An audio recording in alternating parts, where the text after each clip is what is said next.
Kyo transforms into the true form of the cat spirit. Tohru brings him back to his senses. We learn a bit about Kyo's relationship with his parents, and the aftermath of Kyo's transformation sets the stage for Season 2 as we get some glimpses of mysterious new characters. But it's time to take a deeper look at FruitsBasket Season 1 finale.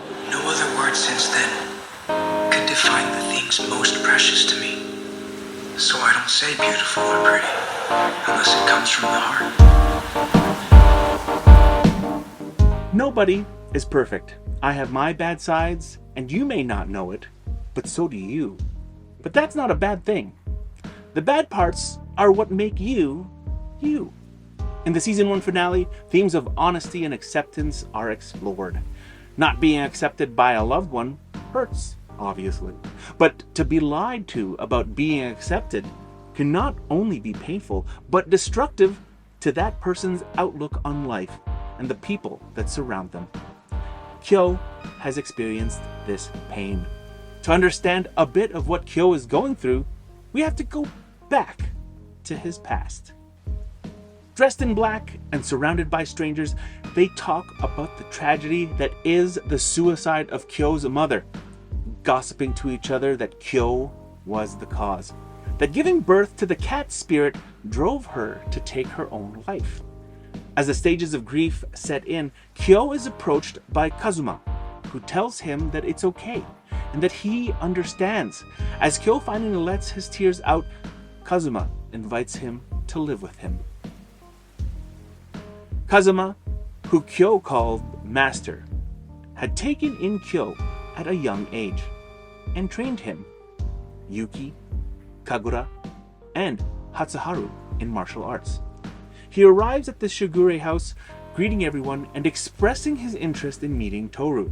As Kyo storms out with all eyes on him to greet Kazuma, we find out what we already know about Kyo. He's a tsundere. On the surface looking calm and cool, but within, he's ecstatic. Checking up on Kyo, Kazuma is greeted with a swift jab that he easily blocks, and with a joyous look, Kyo welcomes Kazuma back. Cutting right to the chase, Kyo asks Kazuma to return to the dojo. Kazuma denies him. He tells him that the house is the best place for him right now, that Tohru is the comfort that Kyo needs. But Kyo rejects that, saying that he hates the feeling of being comfortable. As Kyo dwells on these thoughts, Kagura overhears Kazuma speaking with Shigure. Kazuma reveals the reason for his visit: to remove Kyo's bracelet, revealing to Tohru Kyo's true form. He believes that Tohru could be the one to open Kyo's heart. Whether Kyo breaks down from revealing his true form, or whether Tohru helps him heal, Kazuma is willing to take that risk on Tohru. That either way, it's better that she find out about his true form sooner rather than later. As the skies darken and rain begins to fall, Kazuma confronts Kyo, saying that he needs to accept his true self. Kyo arrogantly says that he already does, that he knows who he is, and that the rat spirit of Yuki is the one to blame for all of his suffering. Kazuma tells him to stop plugging his ears and covering his eyes, trying to run away. To stop blaming Yuki, or else he'll end up dying old and alone, like the previous cat spirit host, Kazuma's grandfather. He calls Kyo out on the lies he tells himself, that in actuality, he's scared being comfortable will lead to his true form being discovered. Scared of what he'll lose if it is discovered, Kazuma takes things into his own hands and swiftly removes the bracelet. In that moment, Kyo sees Tohru watching, just as Kazuma had planned, and fear paints his face. The transformation takes place as Kyo's body morphs into disturbing proportions, and a rotting smell is emitted. With Tohru watching in disbelief, Kyo immediately runs away, fearing the worst, that she's now gonna leave him, and the life he had with her was gonna be over. As he runs as far as he can, he reminisces about his relationship with his mom. She always told him that she loved him, and he believed it. But he slowly realized that she only loved him conditionally. As long as he wore his bracelet, as long as he remained hidden, saying he was too adorable to be seen, when in reality she was ashamed.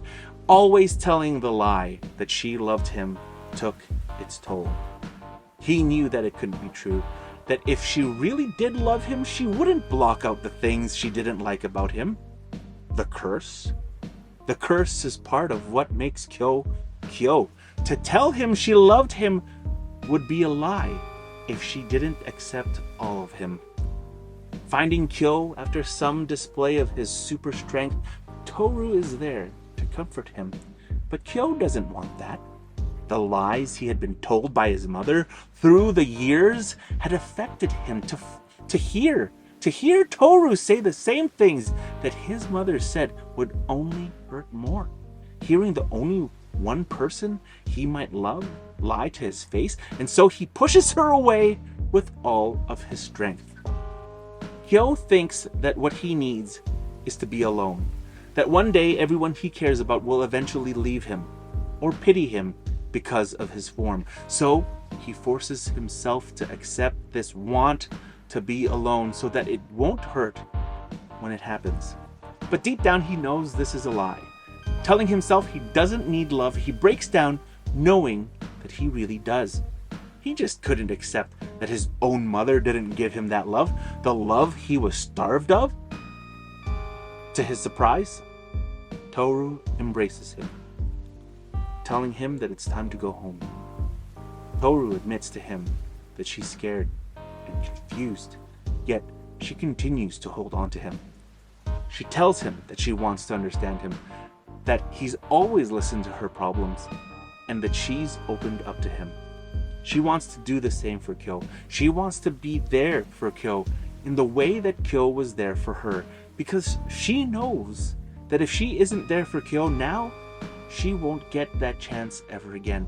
She tells him that she doesn't want that because she wants to continue living life together with him. Eyes welling, and now in human form again, Kyo realizes that he can accept that. And he opens up his thoughts for Tohru to listen. That if his mother was honest with him, telling him that she didn't love all of him or was scared, would have been okay. Being scared would have meant she was looking at the ugly parts of Kyo, but she told him she loved him, to avoid looking at him altogether, to hide behind the words and not have to think or worry about him. He wanted his mom to work through things with him and worry with him. He no longer can deny the thing that he truly wants, and that's for someone to tell him what his mother couldn't, to say that she wanted to live a life with him. He accepts Tohru's words and deeply embraces her. Kyo, exhausted and now in cat form, thinks to himself how nice it feels to finally accept someone's love. He can't understand why Tohru is willing to stay with him, and it goes against what he thought he wanted all his life. But he's prepared to let it happen. And so Kyo finds himself wanting to stay for once, to never leave Tohru. As the sun comes out, Tohru returns to the house with cat form Kyo in her arms. Kyo's relationship to Kazuma is somewhat similar to what he feels for Tohru now. Kazuma took Kyo in after his mother died, and his father didn't want him. Even at that age, Kyo couldn't help but feel that Kazuma only took him in out of pity. Even so, Kyo accepted him into his life, always seeing him as his father. Over time, he felt that merely being around him would sour others' ideas of Kazuma, that being seen as his son would be a burden to Kazuma, that when he realized that he didn't want Kazuma to be his father, he wanted him to be his shisho, because his shisho would be better than his dad could ever hope to be. Unfortunately, Kazuma overheard this himself, taking it to mean that Kyo could never accept him to be his dad. After the events of the day before, Kyo realizes the same feelings he discovered with Toru. Realizing what he wants deep down, he finds himself wanting to open up to Kazuma, to thank him. But he's already left. Walking with Kazuma, Toru learns more about his relationship with Kyo. Kazuma regrets not connecting with his grandfather, the previous cursed cat spirit, when he was younger. We find out that he was locked up and left all alone, where he grew old and died. It might have been guilt that initially brought Kazuma to take in Kyo, but that turned into genuine love for him like a son. He tells Toru that he can't say goodbye to Kyo, because it wouldn't matter to Kyo. He knows that Kyo will never see him as a father. He feels that his role is done. Now that Kyo has found someone he truly accepts and wants to be with, the one that actually saved him, Toru. He says it would be selfish of him to want to stay in Kyo's life when Kyo doesn't want that. But Kyo finally shows up. Once again, greeting with an exchange of fists, Kyo expresses his worries that Kazuma is sick of him. Finally opening up, he tells Kazuma that he was wrong to want to run away back to the dojo and continue to burden him. He promises he'll become stronger and become independent, to not be a burden to Kazuma. And one day, he'll feel worthy to call Kazuma his dad. With an emotional punch and block, Kazuma realizes he was wrong, that he and Kyo share the same feelings. After all these years, he finally feels like he's connected with Kyo. Still in combat, Kyo is thrown to the ground as Kazuma fills with delight at the words. Calling Kyo his son, he tells him he has a long way to go to become stronger. Proudly bragging about his Shisho strength to Toru, Kazuma quietly thanks Toru for being the one to slowly change Kyo and save him. As the three get ready for school, Yuki holds a serious look. Kagura had left early that morning, avoiding contact. She may be down after realizing that she isn't the one to save Kyo. Yuki, on the other hand, may be jealous that Toru would go so far for Kyo. At school, Hatsuharu notices Yuki acting strange. Talking with Toru, he sees that she is worried as well, though she's worried that Kyo's true form is what shifted the mood, that it made Kagura and Yuki scared or confused as well. Hatsuharu finds Yuki and learns the events from the previous day. Yuki reveals that he's fighting to keep his spirits up and that Kagura is fighting as well. He has to keep things quiet, or else his ugly side and hate will come out. He tells Yuki that Toru is worried about him as well. Knowing that, Yuki brings himself to comfort Toru. He opens up to her, telling her how he's improving, telling her the things he wants to do, to become someone that can experience feelings, rather than be overcome by them. He tells her all of this to apologize for having her worry. He has a lot he wants to open up to her about, but he's not ready. He tells her he'll get better at it little by little. And Toru easily accepts his apology. Brightening up, Yuki tells her more about what he wants to do, like learn to love summer, fireworks and festivals and beaches, as well as wanting to make memories with her. Engaging his smooth talk mode, Yuki confidently tells Toru that he'll snatch her this summer and to be ready. That doesn't sound creepy. Toru, flushed with red, he tells her he's just kidding. Toru, nearly fainting, makes Yuki laugh. She finds herself happy to see both Yuki and Kyo growing into wonderful people. As they head off to class, we catch a glimpse of two characters eyeing Yuki. Just who could they be? After school, the whole gang head to the Shigure house for dinner. Everyone seemingly back to being themselves. Kagura appears and crashes into Kyo, also acting in her usual manner. Yuki once again acknowledges just how hard Kagura is fighting to keep her spirits up. Ayame is at the house, waiting, happy to see Yuki as usual, and Momiji, Kisa, and Hattori appear, and Hiro being on the way. But Shigure is nowhere to be found. Hattori says he's taking care of some urgent business at the Soma estate. As Toru monologues, she expresses anticipation for the summer, feeling that something important will happen.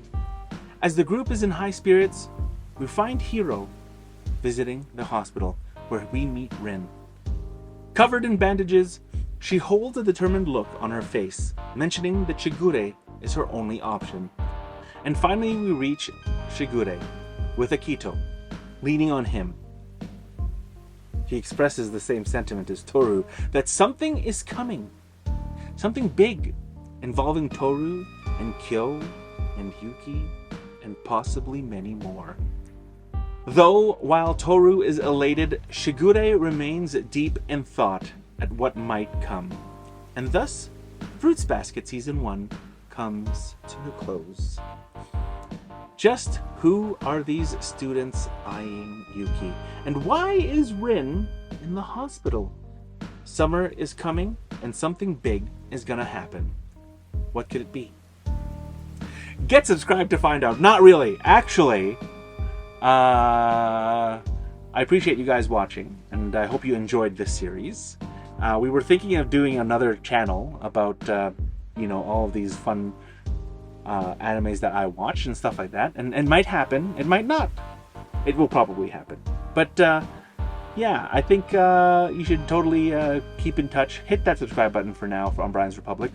And I hope that you enjoyed this little rundown of FruitsBasket 2019. I'm going to shut this thing down. Thank you so much for being here. I appreciate every minute that you guys spend with me. I hope you all have a great night, a great day wherever you are in the world. My name is Brian. This has been another episode of FruitsBasket 2019 Season 1. We'll see you soon. Cheers.